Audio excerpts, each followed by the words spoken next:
Hi guys, welcome to our daily encounter. In our reading today, we have many different functions and roles that different people played in connection to the kingdom of David. We find people who were dedicated to music there in the temple. We find the gatekeepers in connection to Jerusalem. We see those who were the people in charge of the treasuries. Those who were also appointed to outside duties, that is to minister in places other than Jerusalem. You have the military officers mentioned. We have also those who were in charge of the king's service in connection to both agriculture and livestock.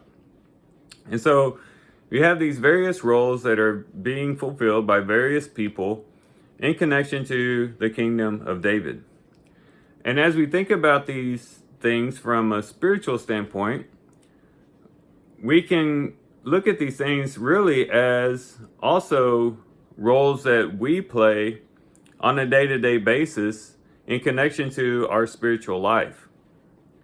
That is, each and every day when we wake up and as we get into the rhythm of the day, it ought to be that in each one of these spheres of activity, we ought to be engaged, not in a physical way as they were back then necessarily in connection to Jerusalem, but in a spiritual way, in very practical things that we can do to help bolster our spiritual sensitivities and growth. For one, music, or we could say worship. The music there at the temple was for the purpose of worship.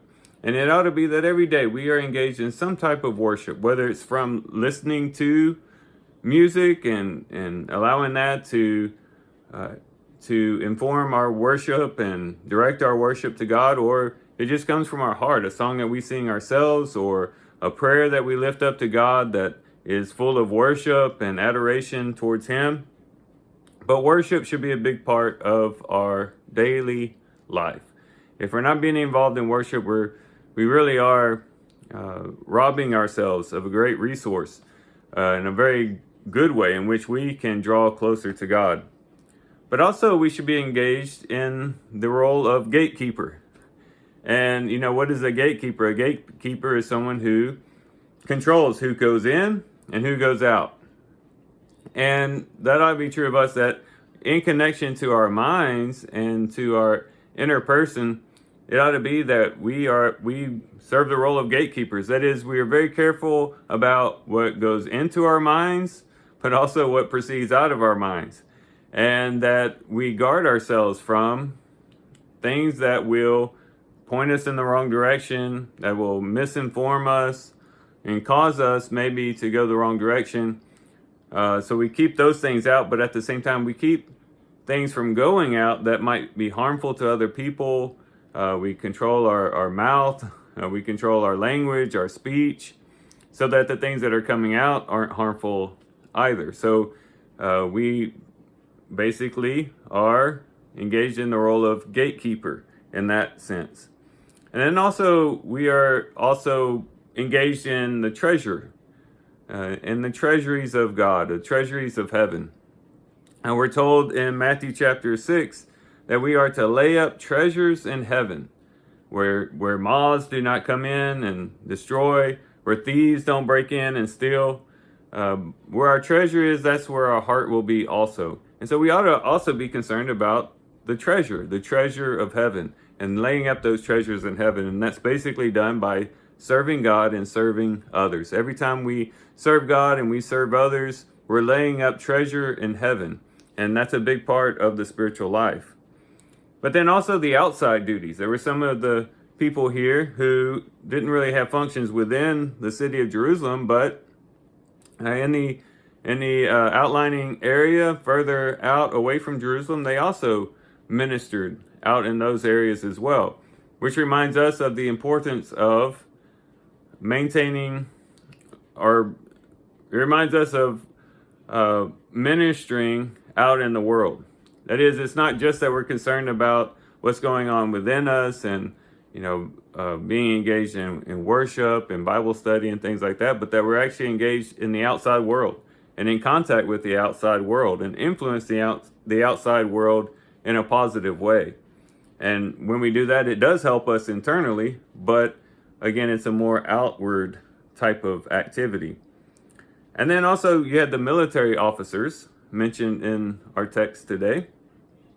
And that reminds us of the fact that we are engaged in spiritual warfare, that we are soldiers on the battlefield in this world, waging spiritual warfare.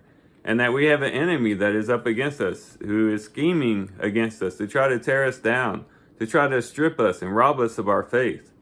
And as Ephesians chapter 6 instructs us, we got to be prepared for that. We got to have on the helmet of salvation, the breastplate of righteousness, the belt of truth, our feet shod with the preparation of the gospel, the shield of faith, the sword of the Spirit. We got to be fully armored and prepared to engage in this spiritual warfare, and engaging in these very things that we're talking about today will help us in that spiritual warfare by keeping our mind right, keeping our heart right, keeping our outward activity correct. This will help in that spiritual warfare, but we got to always be aware of the fact that there is an enemy that is, as Peter says, a lion that is lurking about, seeking whom he may devour. Speaking of the devil there. But then also there's the king's service. These people who were involved in the king's service were assigned to the agricultural part of the king's land, but then also the agriculture, talking about the camels, the sheep, that type of thing, the animals. And in those two ways, we also are engaged in the king's service by in an agricultural way and bearing fruit for the king, bearing fruit for Christ. In John chapter 15, he told us that, one of the purposes of why we are connected to the vine, that is Christ, the true vine, why we are connected to him, is so that we will bear fruit. He says, if we're not connected to the vine, we won't bear fruit. And we'll be like a branch that's broken off, that's no good but to be thrown into the fire. The purpose of our Heavenly Father is that we would bear fruit, and we bear fruit by connecting ourselves to Christ, the King himself. But then also in connection to the livestock, that can remind us of the importance of us ministering to God's people. God's people, many times in scriptures, are spoken about as a flock or as the sheep of God's pasture, that type of thing. And we should always be looking out for one another, in service to one another, especially the people within the church. Whereas before we were talking about outward service to the world, we could also be talking about here more specifically activity towards other Christians who are a part of God's fold, a part of God's flock, a part of God's people. And we serve one another in that way. And so we're tending to the king, and we're serving the king in these different ways, by bearing fruit for the king, but also by ministering to those who are a part of the king's sheep and his flock. So these are things that we should be engaged in each and every day. We should be engaged in worship. We should be engaged in protecting what comes into our minds, but also what comes out of our minds. We should be, as gatekeepers, we should be also, in a sense, treasurers, in which we are concerned with building up treasures in heaven, not so much treasures here on earth.